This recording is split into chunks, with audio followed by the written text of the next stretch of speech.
nosotros vivimos y nos hemos armado en un sistema presidencialista que uno tiene que mirar de dónde viene. O sea, acá se le dieron grandes facultades a los presidentes después de los golpes militares, pensando en generar un poder en la presidencia para que no puedan ser derrocados fácilmente.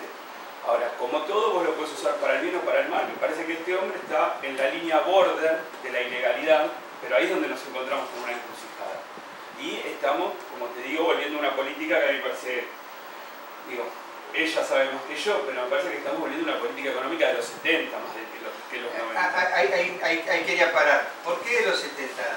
Bueno, si uno analiza las medidas económicas que está tomando el gabinete económico comandado por Prat-Gai, realmente yo asentía cuando él hablaba de que él, desde que él había hecho un análisis de que era muy parecido la política que se está tomando a la política de Martínez de Oz, y yo coincido completamente que la política es muy similar a la política de Martínez de Oz, no similar al plan de convertibilidad. Martínez de Oz, justamente una de las primeras medidas que tomó, una de las cosas por las cuales se la recuerda, para traer un poco alguna perlita, es por esta demonización de todo lo que es estatal. Exactamente la misma política que se está implementando, casi desde la misma forma, ¿no? Si usted se acuerda de esa propaganda donde hablaban acerca de las sillas rotas de Argentina y las sillas importadas que sí servían. Acá tenemos los empleados públicos que son malos, son ineficientes, frente a los empleados privados que son eficientes, cumplen horario, son rubios de ojos celestes y los negros grasas peronistas, militantes, que nos sirven, a lo cual todos les pagamos el sueldo, que nos están haciendo desangrar. Justamente esa demonización de todo lo que es estatal es una de las características de este plan. Además, otra cuestión que tiene que ver es el tema de cómo están manejando el dólar. Ya me voy bien a lo técnico. El plan de convertibilidad estaba concentrado en un concepto que era el ancla nominal del dólar. El dólar a un peso, un dólar. Acá justamente no se tiene un dólar fijo, tenemos un dólar fluctuante y eso genera un gran nivel de volatilidad en la economía. No se sabe cuáles son los precios todo el tiempo constantemente aumentan. ¿Sí? Esa fue una de las características del plan económico de Martínez de Oz, no tener un dólar estable, sino tener un dólar que constantemente se estaba devaluando. Ellos también manejan discrecionalmente el tema del dólar y eso genera claramente un alto nivel de volatilidad e inflación en la economía. Aplican las mismas políticas, obtenemos los mismos resultados. Sí, ahí me parece que el tema es, obviamente cada uno lo mira desde yo le digo de formación profesional, a veces me digo un chiste, ¿no? Viste que uno no tiene siempre como una forma de mirar el mundo. A mí lo que más me preocupa de lo que estamos justamente hablando es, estamos volviendo a las políticas económicas de los 70. ¿No? La pregunta es, esas políticas económicas en nuestro país y en el mundo, ese neoliberalismo, digamos, hasta el hueso, hasta el final, al cual no le importa, digamos, el ser humano, siempre que se ha aplicado por la fuerza, nunca se ha aplicado por la razón. Entonces, lo que preocupa es pensar en un sistema democrático, esto que les decía antes. Yo a veces tengo discusiones cuando me dicen esto es una dictadura, yo digo, bueno, sí, simbólicamente, a los que vemos el Estado y la democracia... ¿Por qué simbólicamente? Simbólicamente porque me parece que la política tiene mucho de simbolismo. Que en cada gesto que vos das, vos le estás mostrando algo a la gente, cada discurso, cada forma de hablar, cada palabra. Y como te decía antes, nosotros tenemos un sistema presidencialista bastante fuerte. Hay 2 o 3 medidas de que es casi como irse a la banquina con el auto, ¿no? Digamos, en cuestiones del respeto a la Constitución. Después hay otras en las que justamente, es lo que te decía antes, me parece que bordea la línea de la ilegalidad. Está mal, obviamente, que ética y moralmente está mal, que obviamente que nosotros venimos de una democracia muy joven, que la queremos seguir construyendo y queremos que siga creciendo. Claramente esto es una derrota para la democracia porque es llevarla hacia atrás. Entonces vos tenés ese problema. Lo que yo voy con simbólicamente es que, bueno, me parece a veces bastante duro hasta para quienes han vivido dictaduras decir esto es una dictadura. Uno a veces tiene gente con la que ha trabajado, gente por el lado de sus padres, de sus tíos que han tenido militancia política en los 70 y vos le decís esto es una dictadura y capaz que suena medio fuerte, ¿no? Un tipo que capaz que fue torturado, fue chupado, pero justamente eso te iba con la política económica de los 70. Mi miedo es que si vos en tus primeros 60 días mostrás estas cosas, ¿cómo termina esto? Porque es lo que hablábamos recién, la política económica de los 70 solo cerraba con represión. Es que la política económica actual es difícil pensar que no cierre de esa misma manera y por eso tenemos ahora el protocolo de seguridad para las marchas, por ejemplo. Es que justamente ese es mi miedo. Yo creo que esta es una política que solo cierra con sangre en las calles para que después no haya gente en las calles. Entonces yo lo que veo de estos 60 días es justamente esto simbólico, digo, todavía no va a sonar casi barbárico lo que voy a decir. Todavía las represiones fueron, por decirlo de alguna manera, livianas, si estamos pensando en los años de los que estamos hablando. Pero me parece que un presidente que se presenta y que a los 3-4 días de asumir está reprimiendo gente de la manera que se reprimió gente en La Plata, de la manera que se reprimió gente en Cresta Roja, es como marcarte el para ahí, frenar, porque nosotros no vamos a parar. Y me parece que ahí es donde se viene, yo creo que es bastante doloroso porque creo que no es lo que queremos para nuestro país, pero ahí es donde vamos a terminar, a mi criterio, viendo en algún momento una definición en las calles, por decirlo de alguna manera. A eso va lo simbólico, a que todavía lo vienen mostrando y es como que nos vienen diciendo, es como cuando el padre le dice al chico, le hace esa mirada, que la próxima te doy un castañazo, por decirlo de alguna manera. Me parece que nos están haciendo eso todavía, con balas de goma, con gases lacrimógenos, barbaridades para una democracia como la que nosotros conocemos y en la que creemos. Pero todavía no pasaron esa línea, que yo creo que es muy delgada, que es muy difusa y que se puede pasar en cualquier momento y que el Estado está dispuesto a pasarlo. Lo que pasa es que todavía no hemos visto en términos económicos realmente todas las consecuencias de este plan económico. Lo que yo me pregunto es verdaderamente cuando empiecen a llegar las tarifas, cuando la gente no pueda prender el gas porque no va a poder pagarlo, cuando la gente se empieza a quedar sin luz, cuando la gente no pueda llegar a fin de mes verdaderamente aunque sea comiendo hidratos de carbono, ¿a dónde vamos a llegar? Con la caída del salario real y un montón de gente por debajo de la línea de pobreza. Es que yo creo, esto, a ver, Hegel decía que los profetas no son para dar clases, ¿no? Que los profetas había que dejárselos a los profetas y que decir lo que va a pasar es ser bastante demagogo, por decirlo de alguna manera. Pero así todo uno siempre se anima a tratar de pensar el futuro. Y yo creo que entre abril y mayo vamos a tener meses muy complicados donde se va a acabar la simbología.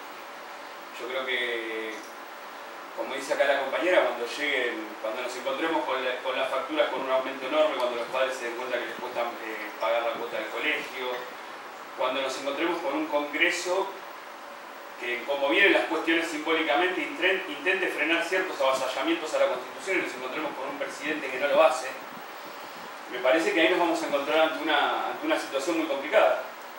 A mí lo que me pasa es que en estos 60 días, la verdad, me parecieron bastante angustiantes en la toma de decisiones políticas. Pero también vieron que un gobierno arranca en el verano, para nosotros arranca con las fiestas, siempre están, digo, en la teoría de opinión pública están esos 100 días de veña que se le dan a un gobierno para funcionar. Que si alguno estuvo observando los diarios, hasta hace poco en las encuestas de opinión tenía una imagen positiva por arriba del 50%. Lo cual es bastante lógico para una persona que ganó con el 51% de los votos y que tiene esa ventaja de ser lo nuevo. Siempre lo nuevo es como que parece que gusta, capaz que tardás 2 meses en darte cuenta que lo anterior era mejor, pero lo nuevo siempre parece a la gente que le gusta. Y ya nos encontramos la semana pasada con una encuesta que le da un 48% de imagen positiva. O sea, ya está por debajo del 50%, o sea que ya está por debajo de quienes lo votaron. Me parece que lo que hay que empezar a observar es eso, es esa decantación que se va dando, cómo la gente se va cansando, cómo estas políticas públicas empiezan a llegar, digamos, al órgano más visceral que tiene el ser humano, que es el bolsillo, y cómo se está acabando el veranito en todo sentido, el veranito para nosotros, lo que vivimos en este hemisferio, y el veranito, digamos, político para una persona recién asumida. Ahora me parece que se va a tener que poner los pantalones largos, gobernar, que quienes estaban distraídos en las vacaciones, las fiestas y todas estas cuestiones, van a empezar a observar más las cosas que hizo, y me parece que ahí es donde se acaba la simbología y, por decirlo de alguna manera, pasamos a la acción.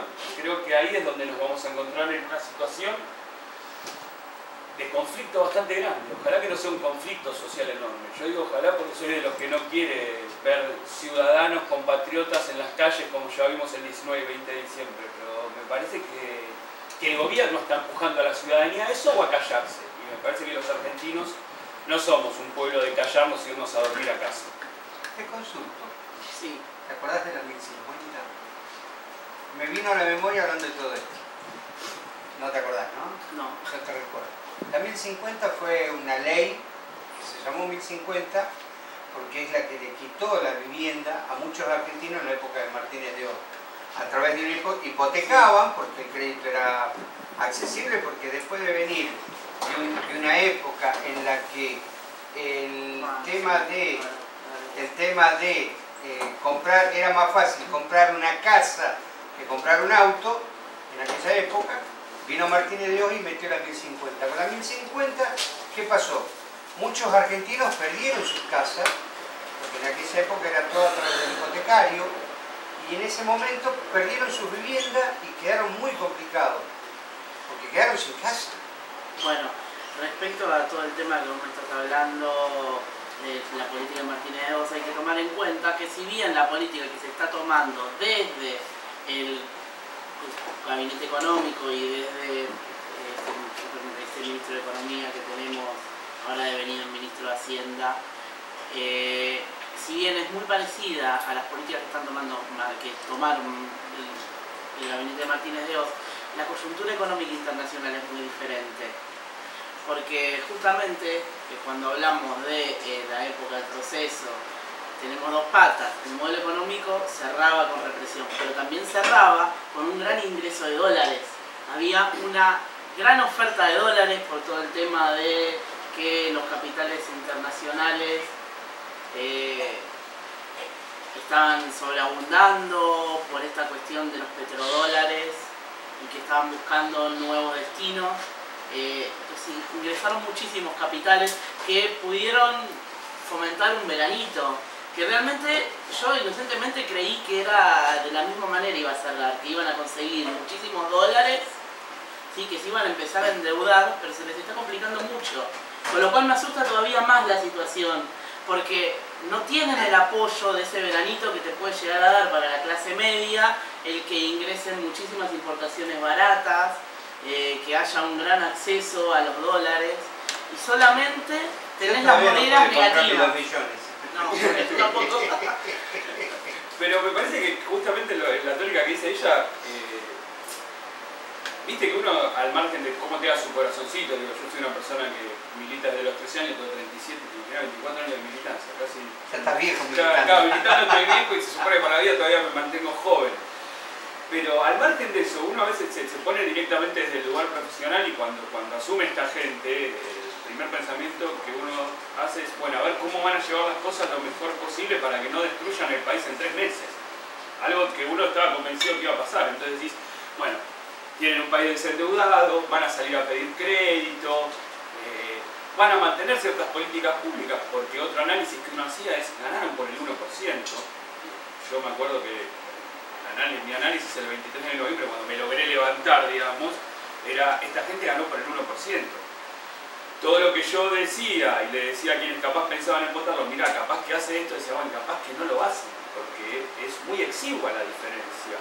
Y no sucedió todo eso. Entonces te encontrás con estas políticas económicas, y a mí sobre todo, obviamente desde el lugar que vengo, lo que me preocupa es el desmantelamiento de las políticas públicas. Porque acá nosotros vivimos en una sociedad donde si vos lo mirás, todos los candidatos siempre más o menos te van a ofrecer lo mismo. Dicen que quieren acabar con la pobreza, que quieren acabar con las grandes bandas de ladrones, que quieren acabar con la desocupación, que quieren terminar con la inflación. El problema no es ese, que vos lo digas. El problema es que lo que uno le tiene que explicar a la ciudadanía, y es lo que se está viendo ahora con este gobierno, es que no tienen cómo hacerlo.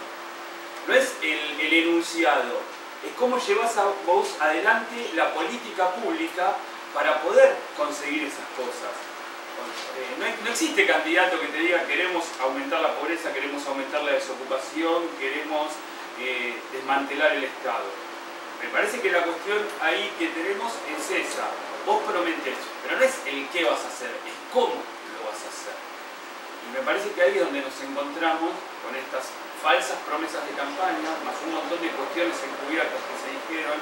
Estos 60 días que si los miramos, y a mí lo otro que me preocupa es que también son bastante encubiertos.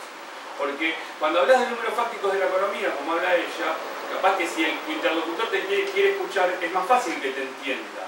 Ahora, cuando vos hablas de políticas públicas, algo que este Estado, desde que asumieron está bien, hace 60 días, les damos changüí, lo que vos quieras, no se plantearon una. La única política pública que lleva adelante este Estado es el desmantelamiento del Estado. Es echar gente, es acabar con un montón de programas que favorecen justamente a los ciudadanos más desprotegidos. Porque ¿cuál tiene que ser el rol del Estado? El rol del Estado es proteger a la ciudadanía. Porque acá siempre se dan muchas discusiones, y acá uno vuelve a la cuestión casi técnica. El Estado surge a través de un contrato social, es el contrato social de darle a alguien la capacidad de protegerte. Cuando esa persona que tiene la capacidad de protegerte, a la cual vos le entregás tu vida, porque le estás entregando tu vida, porque el Estado puede funcionar sobre tu libertad y sobre tu vida mismamente dicha, no en nuestro país, pero en un montón de países el Estado puede funcionar directamente sobre tu vida, y ese Estado no responde a las cuestiones mínimas, entonces volvemos al foco de conflicto.